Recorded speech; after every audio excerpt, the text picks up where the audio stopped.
Nandipur power project में कौमी खजाने को 27 अरब रुपए का नुकसान पहुंचाने के इल्जाम में नैब के रेफरेंस में साबिक वजीर आजम राजा परवेज अशरफ के साथ साबिक वफाकी वजीर कानून बाबर एवान समेत 7 अफराद नामजद हैं। इस्लामाबाद की एहतसाब अदालत 11 मार्च को उन पर फर्द जुर्म आयद कर चुकी है और आज से इस केस में इस्तगासा को गवाह और मुल्जिमान के खिलाफ शहादतें पेश करना थी। इस केस में अहम बात बाबर एवान का वो जारहाना रवैया है जो उन्होंने गुज़िश्ता साल सितंबर में अपने खिलाफ नैब रेफरेंस दायर होने के बाद इख्तियार किया और वज़ीर आज़म इमरान खान के मुशीर बराए पार्लिमानी उमूर के ओहदे से इस्तीफा देकर एहतसाब अदालत में अपना केस लड़ने का फैसला किया, जिसके बाद से बाबर एवान नंदीपुर प्रोजेक्ट केस की समाअत पर 30 से 35 वकला के ग्रुप के साथ पेश होते हैं।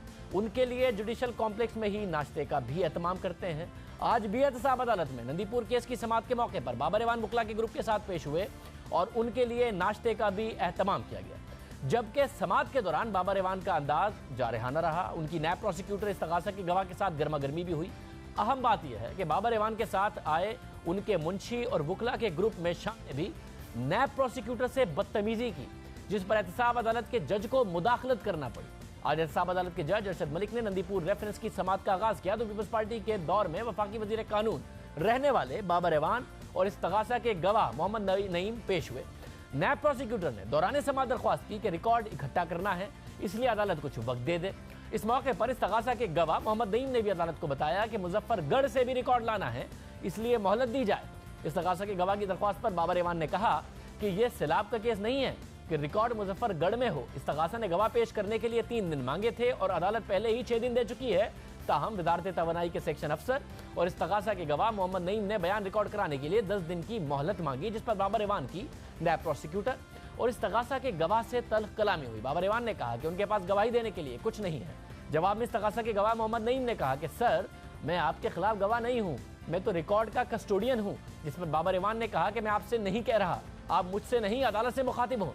इस मौके पर नैब प्रोसिक्यूटर ने तजवीज़ पेश की कि ख्वाजा आसिफ या नवीद कमर को बयान रिकॉर्ड कराने के लिए बुला लेते हैं। इस तजवीज़ पर बाबर एवान ने कहा कि ये सियासत कर रहे हैं। ख्वाजा आसिफ क्या तफ्तीशी अफसर हैं? नवीद कमर को भी अभी बुला लें। ये काम ना करने के तरीक़े बताए जा रहे हैं। जो तरीक़ाकार कानून में बताया गया है, इससे तो बाहर नहीं जा सकते। बाबर एवान ने नैब प्रोसिक्यूटर को भी मुखातिब करते हुए कहा कि आप सियासी गुफ्तगू कर रहे हैं, छलांगे ना लगाएं बल्कि ट्रायल कराएं। इन अल्फाज पर नैब प्रोसिक्यूटर ने एतराज़ करते हुए बाबर एवान से कहा कि इस तरह के अल्फाज इस्तेमाल ना करें। जिस पर बाबर एवान ने कहा कि बुलाएं ख्वाजा आसिफ को कि वो सांप लेकर आ जाएं।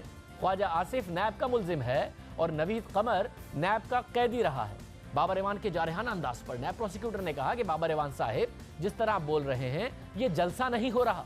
नैब प्रोसिक्यूटर के जवाब पर बाबर एवान के साथ आए उनके मुंशी ने नैब प्रोसिक्यूटर को चिल्लाकर कहा कि चुप करके खड़ा हो। इस मौके पर एहतसाब अदालत के जज ने मुदाखलत की और रिमार्क्स दिए कि ये क्या तरीका है। नैब प्रोसिक्यूटर ने एहतसाब अदालत के जज से शिकायत करते हुए कहा कि सर, आप देख लें मुझे कैसे बाबर एवान के मुंशी ने धमकी दी है। इस धमकी को भी अदालती रिकॉर्ड का हिस्सा बनाया जाए। एहतसाब अदालत में होने वाली इस गर्मा गर्मी को नैब प्रोसिक्यूटर ने अदालती कार्रवाई का हिस्सा बनाने की दरख्वास्त की, लेकिन उसे रिकॉर्ड का हिस्सा नहीं बनाया गया और ख्वाजा आसिफ और नवीद कमर को बतौर गवाह 21 मार्च को तलब करते हुए समाअत जुमेरात तक के लिए मुलतवी कर दी गई। नंदीपुर पावर प्रोजेक्ट केस में आज एहतसाब अदालत में जो रवैया बाबर एवान और उनके साथ आने वाले वकला और मुंशी ने अख्तियार किया, क्या ये पहली बार था? क्योंकि इससे पहले भी नंदीपुर पावर प्रोजेक्ट केस की समाअत के दौरान तहरीक इंसाफ के रहनुमा बाबर एवान वकला के ग्रुप के साथ पेश होते रहे। वकला के साथ वो आते हैं, नाश्ते का बंदोबस्त होता है। हैरानकुन ये मामला है। हमारे साथ इस वक्त मौजूद हैं उवैस यूसुफजई, नुमाइंदा जी न्यूज़ इस्लामाबाद। उवैस, बहुत शुक्रिया। उवैस, ऐसा ही होता है क्योंकि आप बहुत सारे केसेस को कवर करते रहे हैं, नैब के केसेस को, एहतसाब अदालत में जो कुछ बाबर एवान के केस में हो रहा है ऐसा ही होता है? जी नहीं, बिल्कुल ये एक नई सूरत हाल एहतसाब अदालत में देखने को मिल रही है जब बाबर एवान के ख़िलाफ़ नंदीपुर पावर रेफरेंस जो है वो शुरू हुआ है। क्योंकि बाबर एवान साहब जब से ये केस शुरू हुआ है एक वकला के जो है ग्रुप की शक्ल में के साथ अदालत में आते हैं और कमरा अदालत बिल्कुल भर जाता है, वहाँ पर गुंजाइश नहीं होती खड़े होने की और कोर्ट भी काफ़ी एक मुश्किल माहौल में ये सारी प्रोसीडिंग कवर कर रही है। जो गवाह होते हैं उनको बाकायदा आज हरासा किया गया अदालत में जज के सामने, और इस बात का इजहार भी किया नैब प्रोसिक्यूटर ने कि उनको भी हरासा किया जा रहा है, और जो नैब के गवाह पहले गवाह पेश हुए थे उनको भी हरासा किया गया। अदालत से इस्तदा की गई थी कि इस तमाम सूरत हाल को अदालती रिकॉर्ड पर लाया जाए।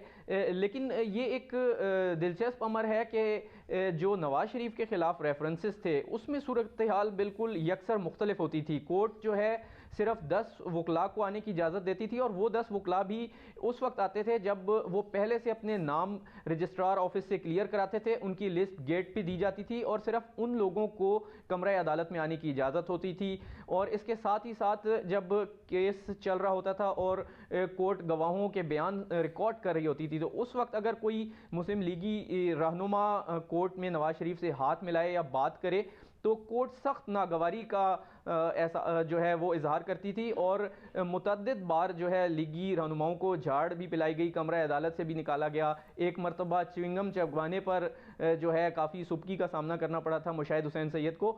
लेकिन जो अब कोर्ट का डेकोरम हम देख रहे हैं बिल्कुल ख्याल नहीं रखा जा रहा। तो इस सारी सूरत हाल में कोर्ट काफ़ी बेबस नज़र आ रही है, और यही सूरत हाल नैब की भी है कि जब पीटीआई के एक सीनियर रहनुमा बाबर अवान, जिन पर यह इल्ज़ाम है कि नंदीपुर पावर रेफरेंस का जो प्रोजेक्ट था उसमें ताख़ीर से 27 अरब रुपए कौमी ख़जाने को नुकसान पहुंचाएगा, और इसमें 35 गवाहों की लिस्ट है जो अदालत में पेश की गई है, और साबिक 2 वफाकी वज़रा नवीद कमर और ख्वाजा आसिफ भी इस रेफरेंस में गवाह हैं मुल्ज़िमान के ख़िलाफ़। और आज जब नैब प्रोसिक्यूटर ने उनका जिक्र किया और तजवीज़ किया कि इन 2 गवाहों को पहले बुला लिया जाए, तो उस वक्त तो बाबर अवान बिल्कुल सीख पा हो गए, और उन्होंने कहा ये मेरे सियासी मुखालफीन हैं और अब इनको अदालत में बुलाकर मेरे खिलाफ गवाही रिकॉर्ड की जाएगी। हालांकि जो नैब है वो गवाहों की फहरिस्त पहले ही अदालत में जमा करा चुका है और वो फराहम भी की जा चुकी है मुल्जिम को।